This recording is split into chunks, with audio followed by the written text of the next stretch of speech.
Hello, folks, and welcome to this online information meeting for Fórsa members.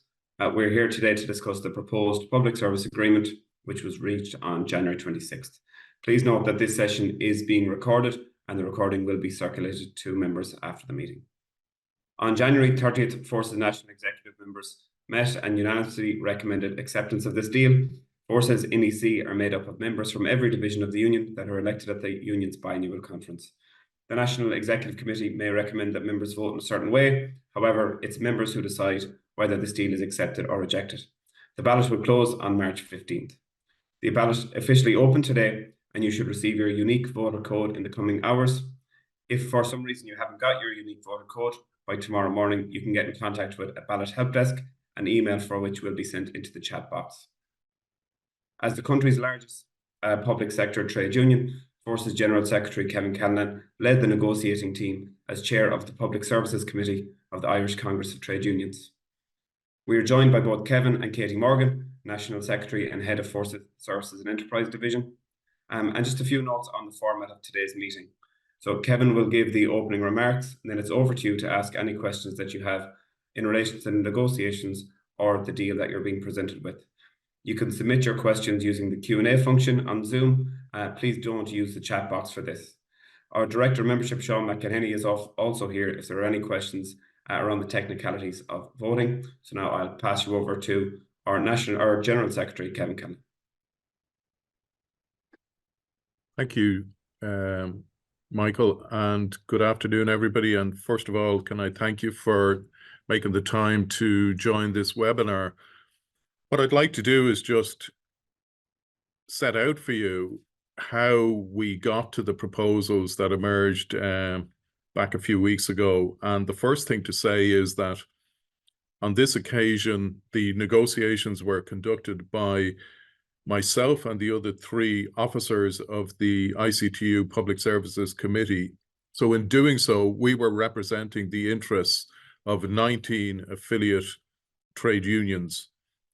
Some of you may be aware that on previous occasions, the practice had been for representatives of all of the affiliate trade unions to be present at the negotiations. This was different.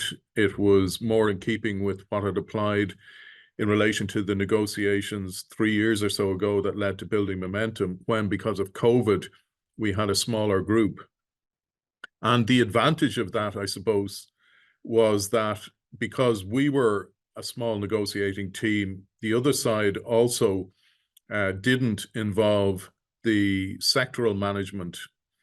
If they had, our experience previously was that it lengthened the negotiating process, and inevitably, because the sectoral management were directly involved, there was more of a change agenda produced, which then had to be negotiated. Now, it's not that there isn't a change agenda in this agreement, but I think it's less extensive. In coming to our priorities for the negotiation, our national executive was informed by a major consultative exercise that Fórsa conducted in the second half of April last year, when more than 20,000 Fórsa members participated in a survey that was conducted for us by Amorach Research. And in that, it was the overwhelming consensus that the top issue of concern to Fórsa members was the cost of living. It wasn't that other issues were unimportant, but the scale of the emphasis on cost of living was really quite remarkable, and we brought that into the public discourse at the time.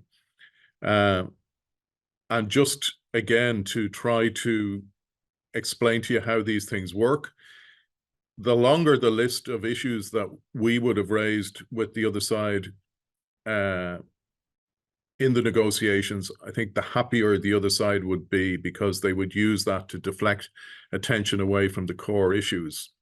They would be quite pleased, I think, if we had, outlined a long agenda of items, because they knew that our main focus was going to be on pay and the cost of living.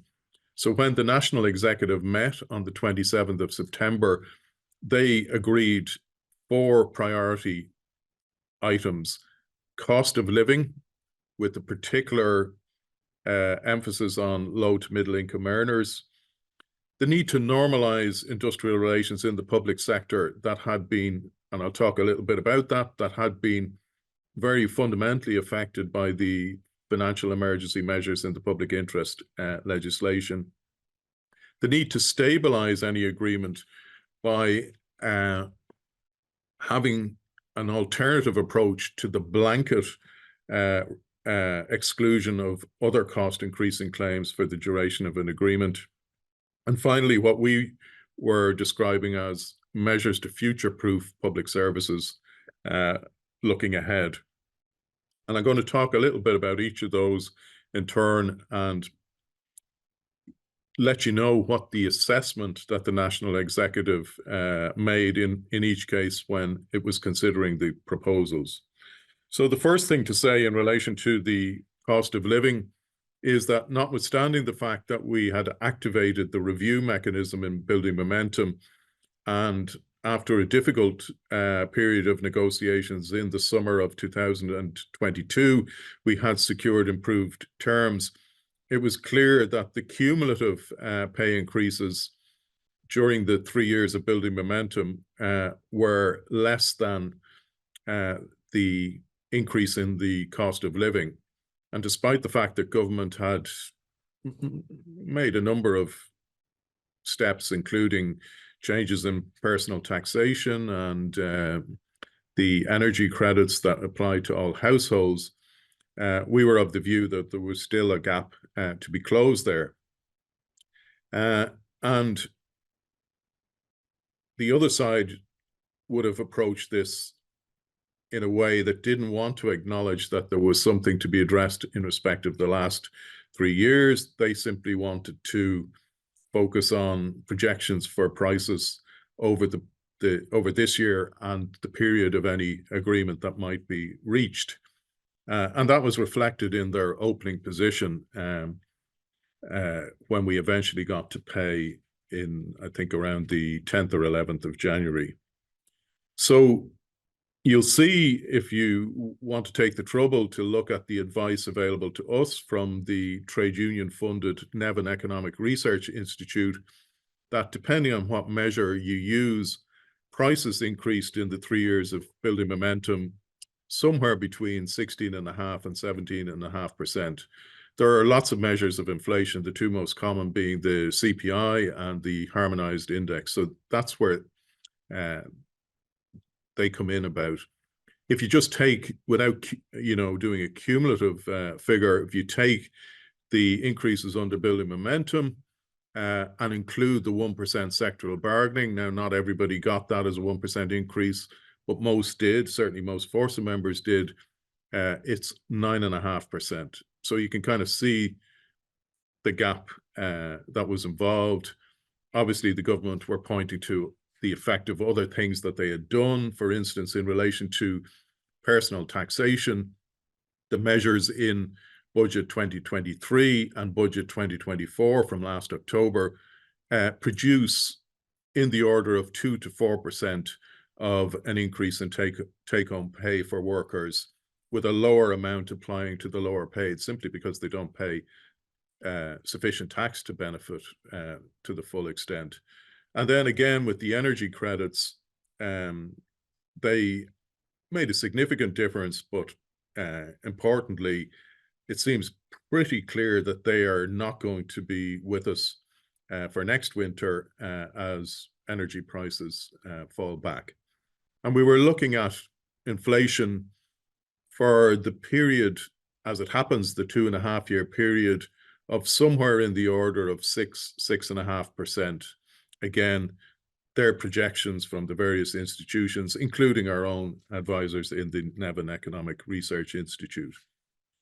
So after a very difficult negotiation, a very unacceptable initial offer, which they improved on in the early hours of the morning of the 11th of January, we decided that that was just not acceptable. And the WRC indicated that the other side, the government side, wanted to pause for a period of reflection. In practice, they tried to represent that as us being expected to reflect, whereas actually on the night, the WRC had made it clear that they wanted a period of reflection. In any case, it took another 2 weeks before we got back into bargaining. There were other elements other than pay still to be talked about and finalized at that stage. And it was even though we started, I think, at 11 o'clock that morning, it was well into the evening before we got an opening offer.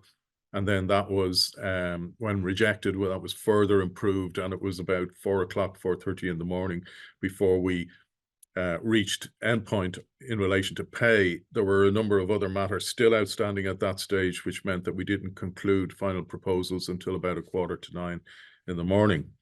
And one of the things that I think is most significant about this agreement is that we managed to increase the amount of flat rating. By that I mean the minimum cash amounts that will be paid on a number of the payment dates. That built on an approach that we had successfully managed to achieve in building momentum, even though the other side had told us right to the death in that particular negotiation that this was just going to be an impossibility, that it would create all sorts of unintended consequences, and they simply didn't want to do it. Well, in fact, on this occasion, I think we've managed to do it, which means that it's a better agreement for the lower paid. So anybody below 50,000 does a bit better than the percentage terms, and the lower you go, the better you do. So I think that that was significant. I'm a long time as a trade union member, activist, and trade union official, and all of those years, more than 40 years at this stage, we've been trying to get that kind of approach to pay bargaining, and this is certainly the most significant approach or extent that has been negotiated. And I think that's the way it should be, because it's known that the cost of living has borne most severely on the lower paid. So we know, looking at the projections for prices for this year and next year and into 2026, that over the period of 2.5 years, if the forecasts are accurate, that we will make good somewhere around 4% of the losses that were sustained over the last couple of years in particular. So I think that's good, and obviously we do better depending on people's earnings. For lower paid people, we'll certainly see some gains in real wages. So on balance, the executive, were of the view that that was a good outcome in the circumstances in which we found ourselves, and felt that the top priority that we had set had been, we had made good progress in relation to that. On normalization of industrial relations, and any of you that were following this will have seen the spat, I suppose, that happened prior to Christmas, where the minister, when talks adjourned and we indicated that we would be meeting again on the 11th of January and considering balloting in relation to industrial action, the minister made quite a thing of the fact that he had made a major concession in relation to repeal of the financial emergency measures in the public interest legislation. This is important because our experience over the last 15 years has been that industrial relations right in the public service has been very much controlled by the Department of Public Expenditure and Reform, even when agreements are reached, even when recommendations are issued from third parties. And the whole approach has been informed by cost control. So between the commitment to repeal FEMPI, and specifically the commitment is to repeal Section 4, subsection 2 of the number 2, 2009 Act, and a simplified industrial relations process allowing the WRC and the Labour Court to perform as is intended under their respective statutes, we believe the potential is there to restore industrial relations to the condition that would have applied prior to the financial emergency in 2008 and beyond. I have to say that we won't know for sure until we see how they approach the legislative change, because this is quite complicated. There have been other statutes enacted since 2009 that cross-refer to this one. So we'll have to ensure that the government does as we expect them to, and take steps to restore things to the pre-2009 situation. I think we can take some comfort from the fact that the minister was very clear that this was a concession, but we're going to have to wait and see to be absolutely sure whether or not that is fully met. But the NEC were of the view that that again, there was a good basis to believe that progress had been made.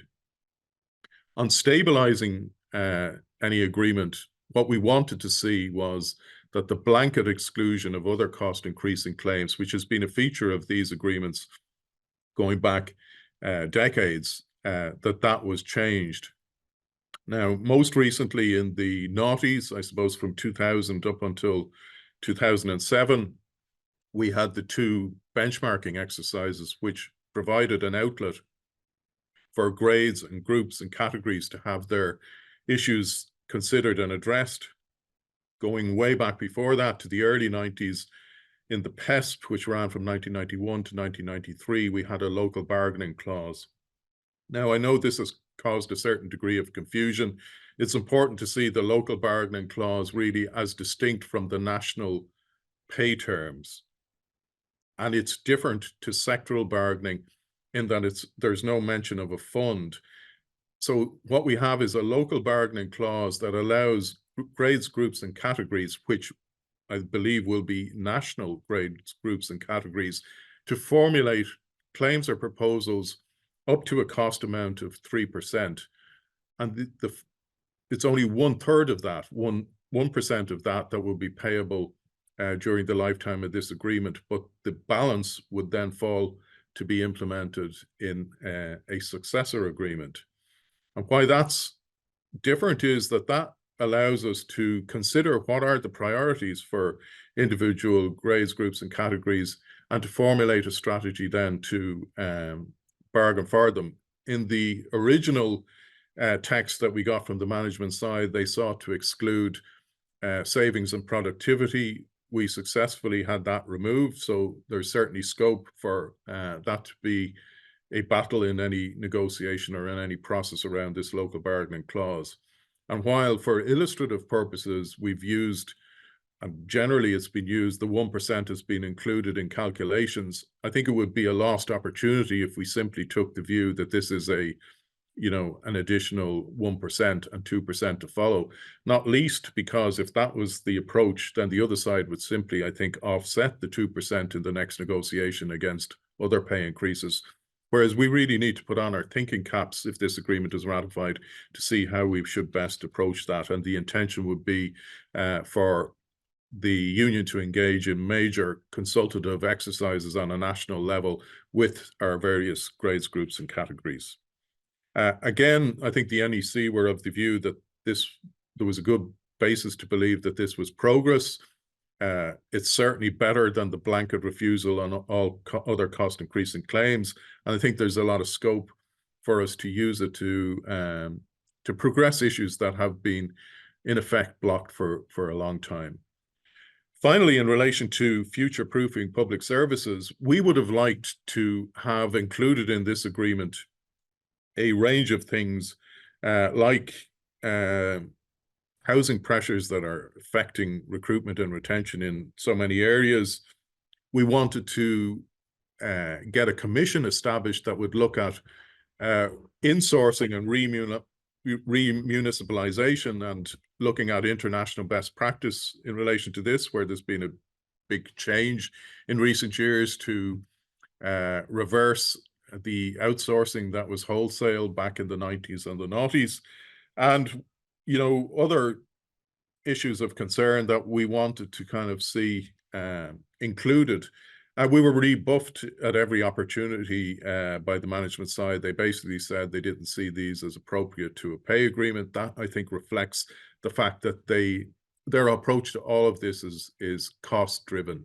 All they're interested in is being able to say the cost of this deal will be X, in this case, 3.6 billion over the, I think, 4 different budgetary years involved, and that's it, and nothing else is going to be possible, and hence their resistance to that. We found that disappointing, and I think we're going to have to campaign as Fórsa and with our other union colleagues to use other fora in order to make progress in relation to those issues.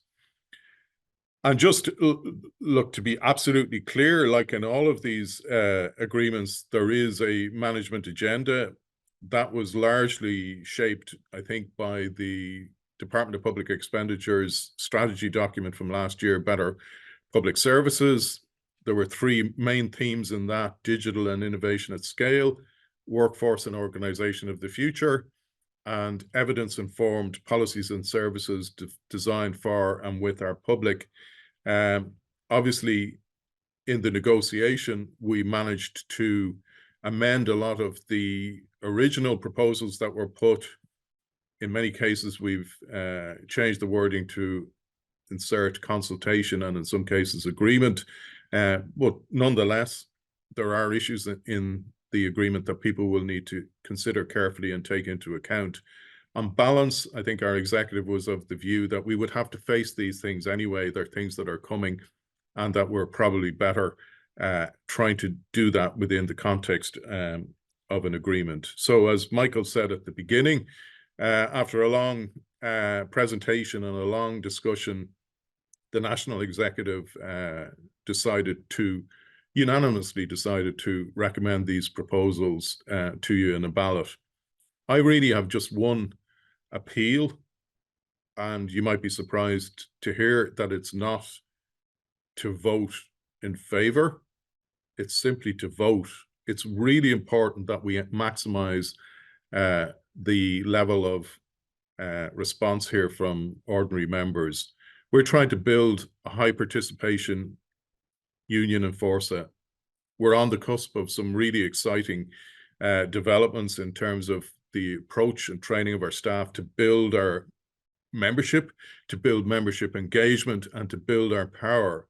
And it's really important that we send a message that people care about their pay, whether they vote for or against the agreement.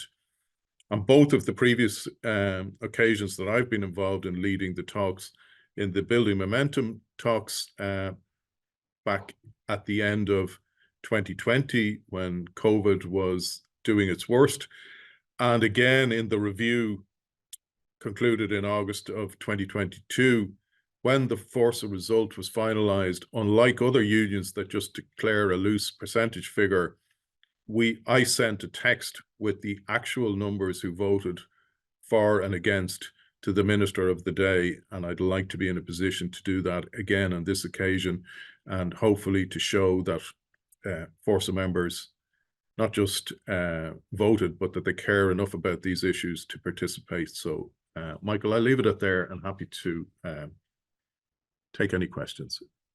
Thanks, Kevin. A few have come in. You may have answered them, but I will read them out. The first is specific on the 1% local bargaining. Is it the case that most members won't receive this, or will it be all locally bargaining? And if industrial action is off the table, how can we effectively seek local increases?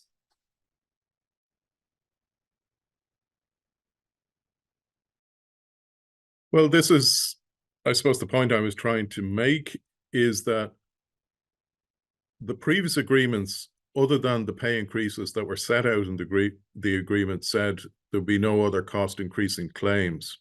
This agreement says the same thing, but it has a local bargaining clause, which allows proposals or claims to be made for an amount up to 3% of the payroll cost. And obviously, if we identify savings and productivity, we'll also seek a share of that in any proposals. They'll have to be negotiated, and ultimately we can bring them through a third-party process, the Labour Court or conciliation and arbitration schemes as appropriate. So there's a way we have of identifying what the priorities are for for groups, whether it's, administrative staff or a category of professionals or technical staff, whatever it is, and then deciding how we're going to progress it. And that is permissible under the agreement. I mean, all agreements going back well beyond 40 years have had a no strike clause, so there's nothing particularly new in that.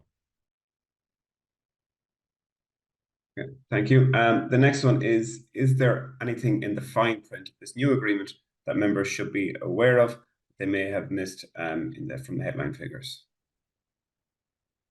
Well, I think people should read the agreement, and particularly the section on transformation, and satisfy themselves that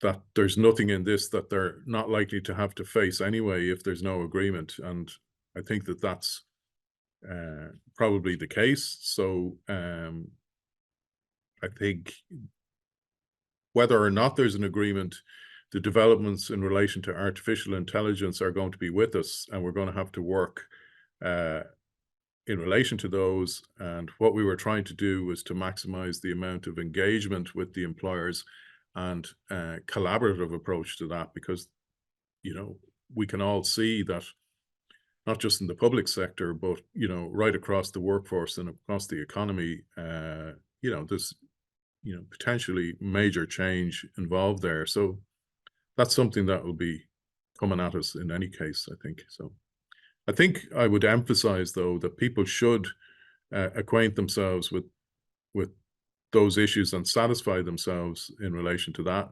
either that they're happy that, we can, through the union, manage these things in the agreement or not, as the case may be.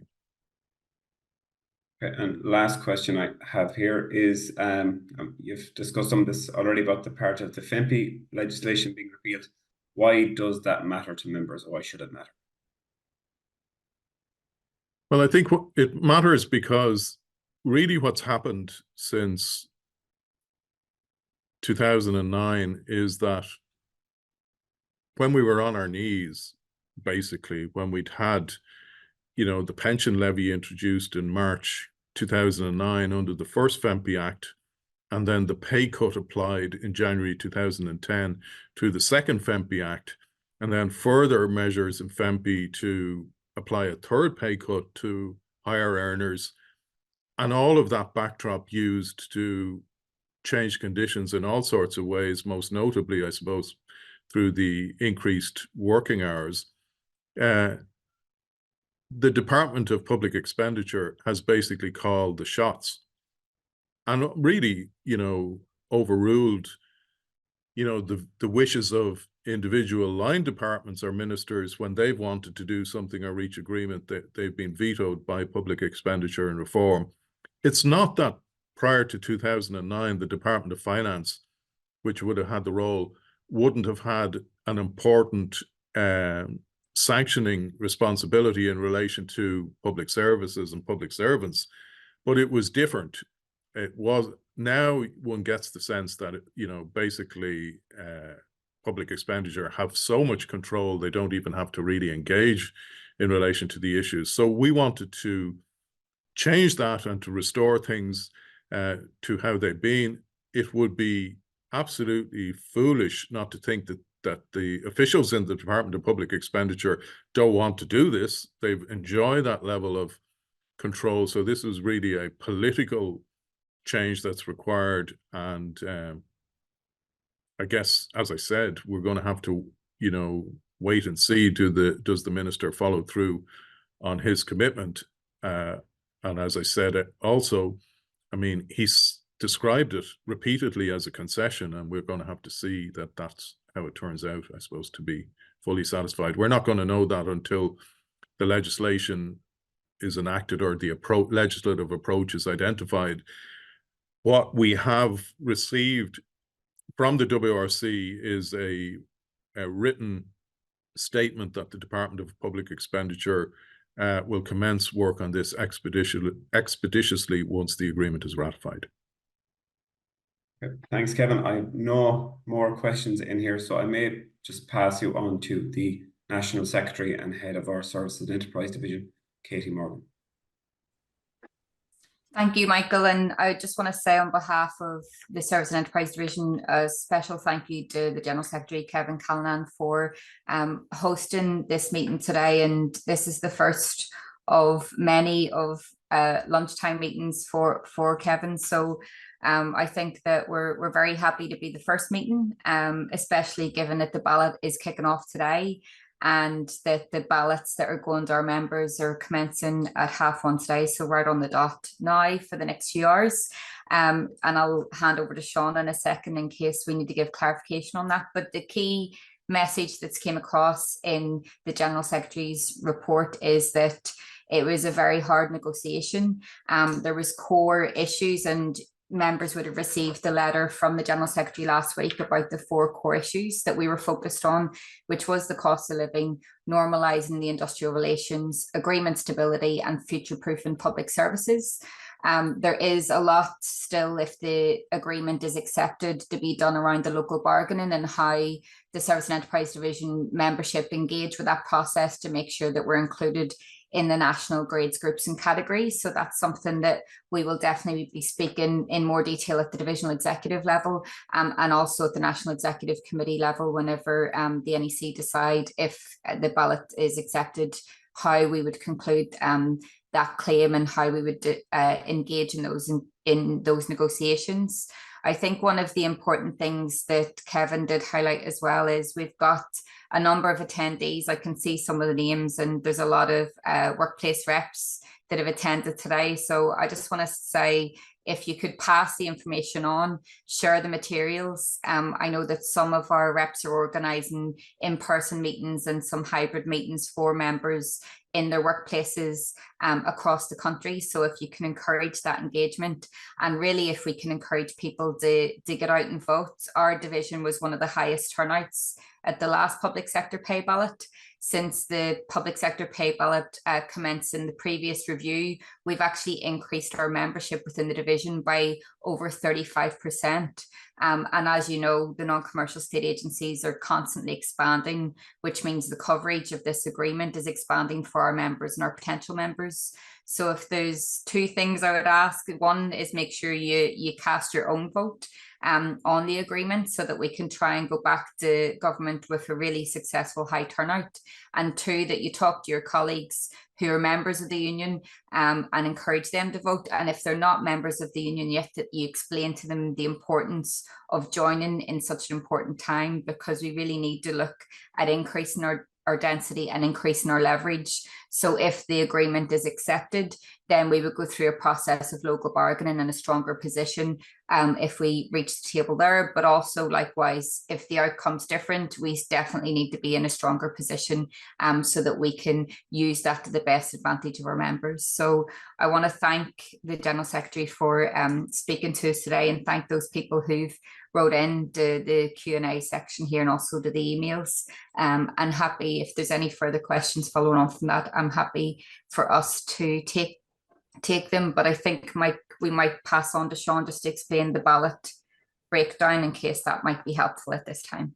Thank you. Thanks, Katie. So we'll move to Sean McElhenney, who's the Director for Membership. Thanks, Michael, and thanks, colleagues, for joining us on this call. It's the first day of the ballot, very exciting day, and I'm going to give you a wee quick rundown about what we're at the moment. This is our largest ever ballot mobilisation. The first online ballot took place during COVID, and there were just under 67,000 members in the constituency for that ballot.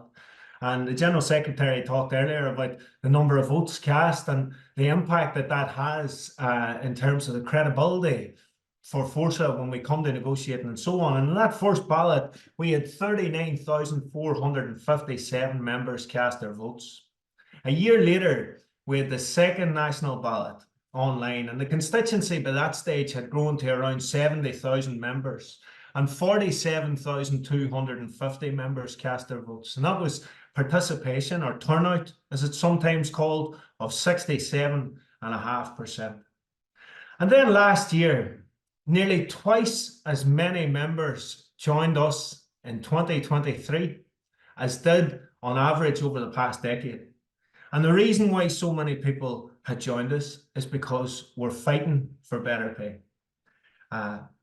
This year, in 2024, we have around 1,600 members in the Services and Enterprises Division. Katie talked about the great growth in the Services and Enterprises Division last year. Well, we've around 1,600 members eligible to cast a vote this year. In the last national ballot, participation for the division was around 70%. And it's going to be hard work to make sure that we can keep that high this year. Of those eligible to vote, right, so we've got around 75,000 members eligible to vote in the public sector ballot this year. And of those eligible to vote, 77% are female, 23% are male, and nearly 2/3 are aged between 36 and 55. And the vote will work like this. The first thing we do is we set up constituency. We look at all our membership lists and we see who's paid up and who's entitled to vote. We then assign each one of those members who are entitled to vote a unique voter code. That's known as a UVC, and some of you will see that in your email. It's normally got 3 parts, and that's the thing we use to unlock our ballot platform. And UVCs will start to land in members' mailboxes today. So for colleagues on this call, some of them may start to receive them now, but certainly over the next 2 or 3 hours, you can expect to see in your inbox an email arrive with your unique voter code contained within and a link to the My Voice webpage. We have email address coverage for 96% of all our members in Fórsa. So the vast majority of people should receive their UVC without a problem. But some email addresses might not be up to date, particularly email addresses that are associated with workplace accounts that might change from time to time. And around 1 in 10 of our emails might not get through. And it's really important. Katie mentioned that there are good reps on the call and all the rest. If there are reps on the call, it's really, really important to ask around your workplace, have you received email? Have you voted yet? Have you joined a union yet? I'll come back to that in a moment.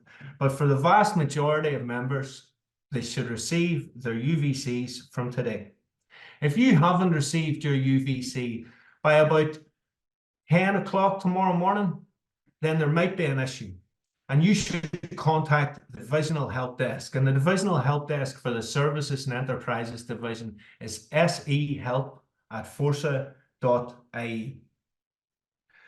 My Voice is the company that helps us run the ballot. And they have an independent ballot platform, and they count the votes for us at the end. The process for those of you who receive the email later on today and have the UVC within it is really simple. Copy the UVC from the email and paste it into the box in the ballot platform and cast your vote. And again, if you experience any issues when you're doing this, contact the Ballot Help Desk. And again, that's sehelp@fórsa.ie. The ballot will close at 12 noon on Friday, the 15th of March. And Kevin talked earlier about the value of this pay deal, 3.6 billion. And that's 3.6 billion. It's not going into speculation or something like that. That's money that's going to be spent on school uniforms, warm homes, and decent nutrition. And it's really important that our members take the opportunity to vote before the deadline at 12 noon on the 15th of March. And what I'd ask everyone who's come onto this call, again, thanks for giving us your time.